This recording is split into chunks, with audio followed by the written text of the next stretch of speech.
What is up, guys? Coming at you again with another video. Today we're going to be going over some ghost stories on r/ghost stories on Reddit, so let's not waste any more time and get right into it. This first one is posted by this is a funny name, Rumble Skunk. I was about to read it Rumble's Skunk, but it's Rumble's Skunk. Rumble Skunk, my bad. What the fuck? It's titled, I work in a haunted prison. I'm a corrections officer in a really old prison. The instructional grounds were built in the 1850s. Damn, that's really old. And was a boys' industrial school. I don't think I've ever heard of that. I don't know what that is. For 100 years before being converted into a state prison. I work a one-man post on third shift in an old dorm built in the 1880s. So it's already a creepy place. There's two or three ghosts running around the place. The first one is the key man. I hear him a lot. Just the sound of jingling keys. Some old-time CO still making his rounds, I suppose. I mean, I've heard when ghosts or some people die, they kind of go back to like a familiar place or even their house, and they kind of just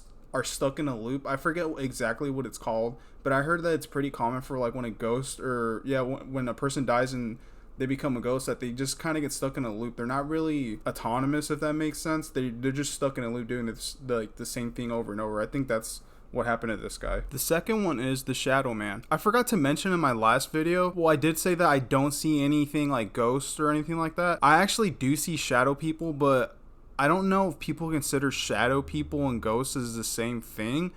But for a long time, ever since I was in like middle school, I've just seen shadow people, and I'd like to maybe make a video about that, but I just don't know how to go about it because it's like small instances. Like it just randomly happens. It's not like it's a whole event or like a ghost, that where it's just constant. Like I just randomly see I just randomly see like shadow figures in the corner of my eye, or I'll see them right in front of me, but it's just for a split second. And I'd like to make a video over that, but I just can't find the way to make that, if that makes sense. Sorry for the tangent. Where was I? Oh, the second one is the Shadow Man.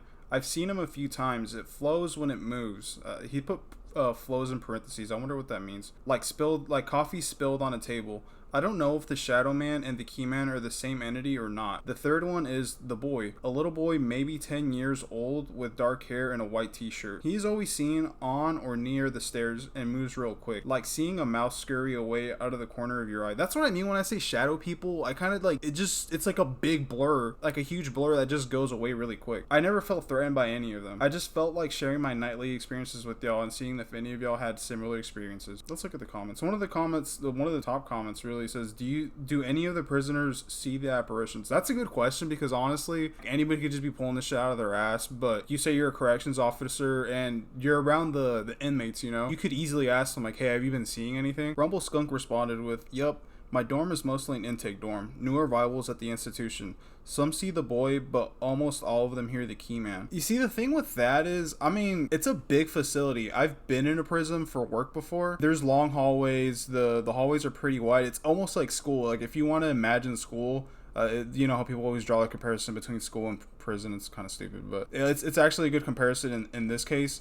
If you've ever, I mean, everyone's been to school, but if you go to the restroom at school, you can hear a pen drop on the other side of the school. If a teacher or an administrator is walking through the halls, you can hear their keys, or you can even hear their footsteps across the school. I mean, that might be what's going on, but if it sounds like the keys are right outside their room and they're not seeing anybody, well, that's a little bit more believable, Alright, let's move on to the next one. This next one was posted by Shia LaBeouf, like Shia LaBeouf, and it's titled, Since My Baby Arrived. Okay, so I'm generally quite cynical and an atheist, but I won't deny that these things have happened since my daughter was born 11 months ago, and I will try to simply relay them exactly as they happened. I've always heard that babies and toddlers are a lot closer to the spirit world than we are, so I think this should be a little interesting and see how the baby interacts with the ghost or the spirit or wherever it is in this case, so let's see what happens. The first event is described as this. While I was walking her around the house to try to get her to fall asleep, at approximately 3 a.m., one of the toys in her toy chest started playing the go to sleep lullaby. It must have been at least 7 hours since the last toy chest had been touched. Dude, I feel like everybody has had one of those instances in their childhood where one of the toys just randomly acts up. Like my wife has a story of, she had this little Tigger doll and it had batteries in it and it would like bounce around and stuff. And one day they took the batteries out of it because it kept turning on in the middle of the night. When the batteries were taken out, it still fucking bounced around and they just threw that shit away. The amount of times I've heard people tell similar stories to that is fucking ridiculous. I never had that problem really. I always had like plastic dinosaur toys or some shit. The second event is described as this. She woke in the night. I was getting her back off to sleep but tried to lay her down in her cot. She started to suddenly cry loudly. Nothing too unusual about that. I must have woke her up as I was putting her down. However, completely simultaneously with her sudden cries, there was a bright white flickering light in the hallway next to the room we were in. It worked out to be the bathroom cabinet, which had a touchscreen button to turn on a bright makeup light. The intensity of the flickering was so fast that it was almost panic, like it matched the shock of a baby suddenly crying. It has never done this before. The third event goes as this. My wife was walking around in the pitch black. We put a blackout blind in our daughter's room. Holding our daughter, she said she was struggling to find the door as it was closed to not let in any light into the room. The door opens inward to the room she was in. She was feeling along the wall to find the door with one hand when the door opened and suddenly hit her hand. So it sounds like she wasn't able to find the door and the ghost or spirit was trying to help her out by opening the door, but inadvertently smashed her hand when she was doing that. That's kind of fucked up, but also that's pretty crazy actually. And here's the final event. I was laying awake in the night when my daughter woke up stirring slightly. She sleeps in the room connected to ours with a door frame but no door. I heard my wife soothe her by gently shushing her so I didn't get up. I hadn't heard my wife get up but assumed she was already up when I woke up. However, just because I wasn't 100% sure, I reached over to her side of the bed I was facing away from her and felt her lying next to me. So the shushing in the other room wasn't her. I inadvertently woke my wife up by doing this so she got up to soothe our baby who hadn't quite settled.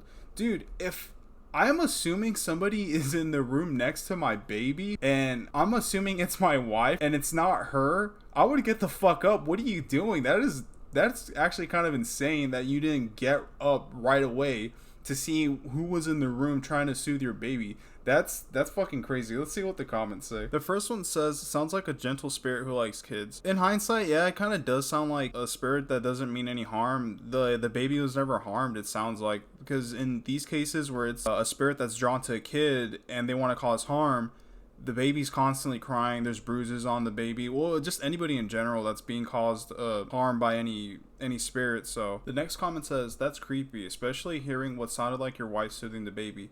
Do you believe in the supernatural now? Dude, I'm never gonna get over that, how you hear somebody in the next room that's not your wife and you don't want to immediately freak the fuck out, but to each their own, I guess. Shia LaBeouf responded with, it's honestly changed my perception on death. I used to think it was the end and we're worm food. Now, I think as a minimum, there is a lot we simply don't understand, which is exciting. Yeah, I just don't understand how you hear somebody in the next room with your baby and you just don't get up. No, I'm just kidding. This next one is posted by SaltRide2288 and it's titled, There's a Woman in My Car. Oh shit. I pass by the same stretch of road almost every night. For about 5 years off and on, I kept feeling like someone was in the backseat of my car as I drove at night. Man, I hate that feeling, especially after I watch like a scary movie. And there was this one scene, I think in one of the Chucky movies, where he was in like someone's back seat and he chokes them out, I think like a plastic bag, or stabs them or some shit. It was something like that. And ever since I seen that, it fucking sticks with me. So if I have to run to the grocery store in the middle, not in the middle of the night, but like at 10 or some shit, and it's super dark, I just automatically think of that scene, or I'll check behind me, and I hate that shit so much, man. Where was I? Always between 9 p.m. and 12 a.m. Without me knowing, my mother was also experiencing this as well as my best friend. Only recently did we figure this out, and my mother and I started talking about this, only to find out that we often have the same image in our mind of what this woman looks like. Late 1800s, early 1900s clothing. She's got a high collar button-up shirt, long plaid skirt, her face pointy, sunken eyes, aged features, but not older than 70. It sounds like they're describing somebody from the Victorian era, so think like the Wild West, like Red Dead Redemption type of thing. And if they've been around that long, that has to suck, man. Just wandering the earth, not being able to be at peace, for that long has to suck. It's over 100 something years, really. A few months ago, I was driving home from my friend's house and got the feeling that she was in my car.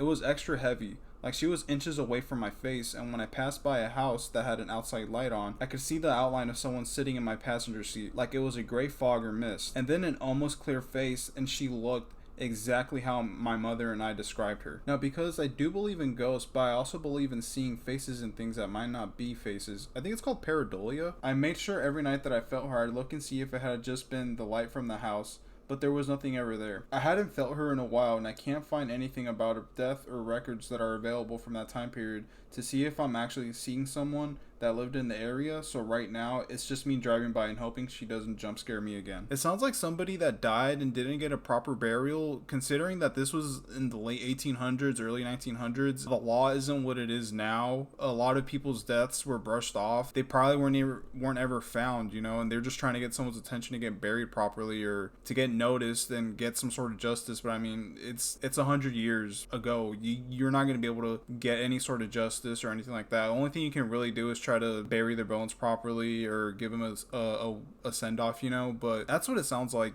to me, that the ghost is just trying to get somebody's attention to get buried properly, which kind of sucks. I mean, you're just wandering around for 100 fucking years. God knows how many cars she's like got into trying to get someone's attention, you know. But you finally gave her attention. Maybe you can put her to rest. Who knows? We'll see. And that's the video, guys. I had a lot of fun making this. I'm probably gonna make another one here soon. If you have any ghost stories, leave them in the comments, and I'll probably try to make a video out of that as well.